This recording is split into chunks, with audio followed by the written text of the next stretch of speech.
Rebel సాబ్ ఆ lyric నేనే రాశా. సరే, ఇది నువ్వు దయ్యాన్ని పంపించావు, అది వాడిన మైక్ ఇది.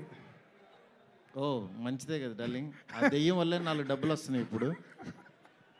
అంటే బస్ స్టాప్ నుంచి ఈరోజు ఎయిర్పోర్ట్ దాకా వచ్చావు. ఎయిర్పోర్ట్ వచ్చేసాను అంతే, ఫ్లైట్ ఎక్కడమే ఆలస్యం. ఫ్లైట్ ఎక్కి తిరిగేసి కూడా వచ్చేసాను. సక్సెస్ ఫ్లైట్ ఎక్కిస్తున్నావా లేదా మమ్మల్ని? అది నీ చేతుల్లోనే ఉంది, నువ్వే కొడుతున్నావు అక్కడ. నా పని అయిపోయింది. నువ్వు ఎంత బాగా కొడితే. డార్లింగ్ చూడండి డార్లింగ్, అసలు ఫస్ట్ రోజు నుంచి ఈ మాట మీదే ఉన్నాడు. సరే మాట్లాడు, చెప్పు డార్లింగ్. నీ వెనక్కే నేను. చాలా మాట్లాడాలనుంది, చాలా చెప్పాలనుంది, కాకపోతే అన్నీ చెప్పు డార్లింగ్. నేను వెయిట్ చేస్తా. నీకు చాలా కామెడీగా ఉంది డార్లింగ్. మన అంతే కదా darling. Anyway thank you so much. First of all రెబల్స్కి చాలా థ్యాంక్స్. ఎందుకంటే నేను తీసిన సినిమాని బిగినింగ్ నుంచి నన్ను ఎంకరేజ్ చేస్తూ ఇంత దూరం తీసుకొచ్చారు. అసలు ఈ సినిమా, ఈ మూమెంటు, ఈ ఈవెంటు ఇక్కడికి వస్తాను అని అనుకుంటున్నానంటే కారణం ఇద్దరే. ఒకళ్ళు నా కింగ్ సైజ్ కట్అవుటు రెబల్ స్టార్, అట్లాగే ఈ సినిమాని మేమెంత ప్రేమించినా సరే వెనకడుగు వేయకుండా మమ్మల్ని నడిపించిన వ్యక్తి విశ్వాస్ సార్. మీకు ఎప్పటికీ రుణపడి ఉంటాను సార్. ఎందుకనంటే ఆయన లైఫ్ పెట్టేశారు ఈ సినిమాకి. పీపుల్స్ మీడియా మొత్తం, పీపుల్స్ మీడియా స్టాఫ్ కానీ, పీపుల్స్ మీడియాలో పనిచేసే ప్రతి ఒక్కళ్ళు కానీ, మనం ఈరోజు ఏదో ఇది నేను చెప్తున్నాను, ఒక సీదా ఒక ఫంక్షన్ కాదు ఇది. దీని వెనకాల చాలా కష్టం ఉంది, అంత ఈజీ కాదు.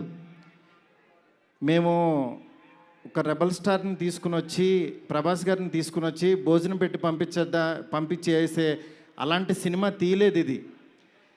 ఆయన్ని తెచ్చుకున్నప్పుడు అలాంటి ఆ రేంజ్ ఫుడ్డే పెట్టాలని ఫిక్స్ అయ్యాం. అందుకని మీకు నేను చెప్తున్నాను, థియేటర్కి వచ్చిన వాళ్ళకి మాత్రం 100% ఎంత ఎఫర్ట్ పెట్టామో మీకు కళ్ళకు కనపడుతుంది. నెక్స్ట్ అసలు ఈ జర్నీ ఇక్కడ కొంచెం మాట్లాడాలి. నన్ను మా ఫ్రెండ్స్ అందరూ మాట్లాడమని చెప్తున్నారు. అంటే కథల్లోనూ, చరిత్రలోనూ, పుస్తకాల్లోనూ వింటూ ఉంటాం, ఆ దేవుడు అలా కిందకి దిగొచ్చాడు, కనకదుర్గమ్మ ఒక రిక్షావాడు కోసం కిందకు వచ్చింది, ఇట్లా వింటూ ఉంటాం, ఆ పుస్తకాల్లో చదువుతూ ఉంటాం. నా రియల్ లైఫ్లో ఆదిపురుష జరుగుతున్నప్పుడు బాంబే నుంచి కాల్ వచ్చింది. ఆయన రాముడు గెటప్లో ఉన్నప్పుడు ఈ మారుతి వెళ్ళాడు ఆయన దగ్గరికి. వెళ్ళిన తర్వాత అలా మా పరిచయం స్టార్ట్ అయింది. ఆయన ఆ రోజు బాగా నవ్వించానని అనుకున్నాను. కానీ ఆయన అంటే ఆయనకు అసలు అవసరం లేదు. ఎందుకంటే బాహుబలి హీరో. కాశ్మీర్ వెళ్ళినా, ఆఫ్రికా వెళ్ళినా, ఇంకెక్కడికో మసైబారా అని ఏదో మారుమూల గ్రామం సౌత్ ఆఫ్రికాలో ఎక్కడో వెళ్తే నేను ఫిలిం డైరెక్టర్ని అన్నా. అవునా అన్నాడు, పైనుంచి కింద చూశాడు. నా హీరో ఎవరో తెలుసా అన్నా. అంటే ఎవరని అన్నాడు. ప్రభాస్ అన్న. ఓ బాహుబలి హీరోనా అన్నాడు. అంటే మసైబారాలో ఒక వేరే జాతి వాళ్ళకు కూడా తెలిసిపోయారు ఆయన. నిజంగా రాజమౌళి గారికి ప్రతి డైరెక్టరు చాలా రుణపడి ఉన్నాం. ఎందుకనంటే ఇవాళ పాన్ ఇండియా అని అందరూ కాల్ రేస్కి తిరుగుతున్నాం, కానీ ఒక వ్యక్తి లైఫ్ పెట్టేసి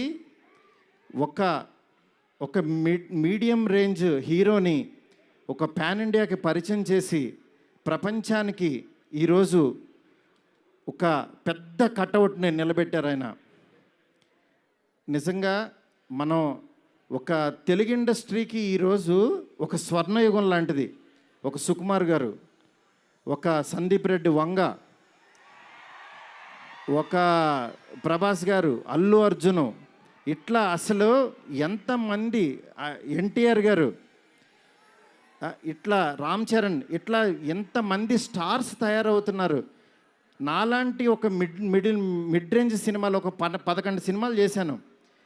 నా రేంజ్లో నేను చేసుకుంటూ వెళ్ళిపోతున్నా. అలాంటి వాడిని కూడా నువ్వు ఇక్కడ కాదురా బాబు, నువ్వు రెబల్ యూనివర్సిటీలో జాయిన్ అవ్వు, నువ్వు పెద్దోడవు అని ఆ వ్యక్తి తీసుకొచ్చి నన్ను ఇక్కడ నుంచోబెట్టారు. ఈరోజు నిలబడి మాట్లాడుతున్నా. నేను రాశాను, నేను తీశాను, కానీ నా వెనకాల ఉన్న శక్తి మామూలు శక్తి కాదు. అది ఆయన యాక్టింగ్ చేసి వెళ్ళిపోవటం కాదు, ఆయన లైఫ్ పెట్టేశారు. అది నన్ను అంటే ఆయన సినిమా పట్ల ఉన్న భక్తి, సినిమా పట్ల ఉన్న ప్యాషను, సినిమా ఆయన ఏకమైపోయిన తీరుకి అది మాటల్లో చెప్తే చాలా తక్కువైపోద్ది. నేను ఏదో కావాలని ఇట్లా పొగుడుతున్నట్టే ఇదని కాదు. ఆయన వేరే, ఆయన సినిమాతో ఏకమైపోయారు. మీ అందరు మనసుల్లో ఉన్నారు. ఆయన ఆ ప్రతిరూపం ఇవాళ మన ఎదురుగుండా కూర్చుంది అంతే. ఇలాంటి దీంట్లో ఈ రాజాసాబు 3 years తర్వాత చాలా కష్టపడి ఇక్కడ దాకా తీసుకొచ్చాం. మాకు పండక్కి మీ అందరికీ మిమ్మల్ని ఎంటర్టైన్ చేయాలని ఒకటే ఆకాంక్షతోటి వేరే సినిమాలు చాలా ఉన్నా సరే అన్నిటి మధ్యలోకి ఇంత పెద్ద బడ్జెట్ సినిమాని చాలా ధైర్యంగా విశ్వప్రసాద్ గారు తీసుకొచ్చారు మీ ముందుకి. డెఫినెట్గా ఇది ఆల్ లాంగ్వేజెస్ మామూలుగా ఉండదు సినిమా, ఎందుకంటే ఈ జోనర్లో అంత పొటెన్షియాలిటీ ఉంది.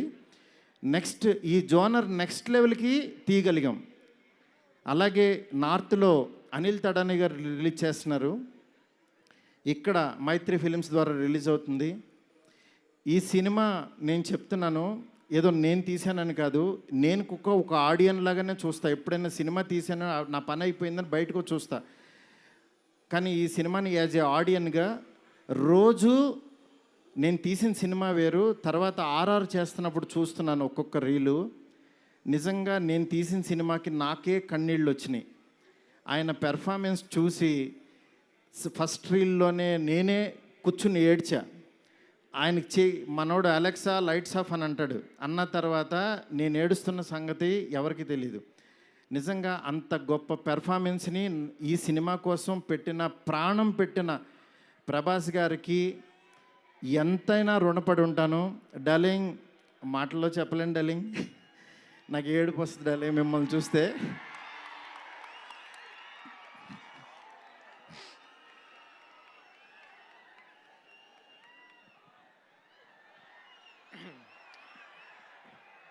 ఏ ఇష్యూనైనా టిష్యూ లాగా చూస్తావు, నువ్వు ఏడుస్తే బాధగా ఉండాలి.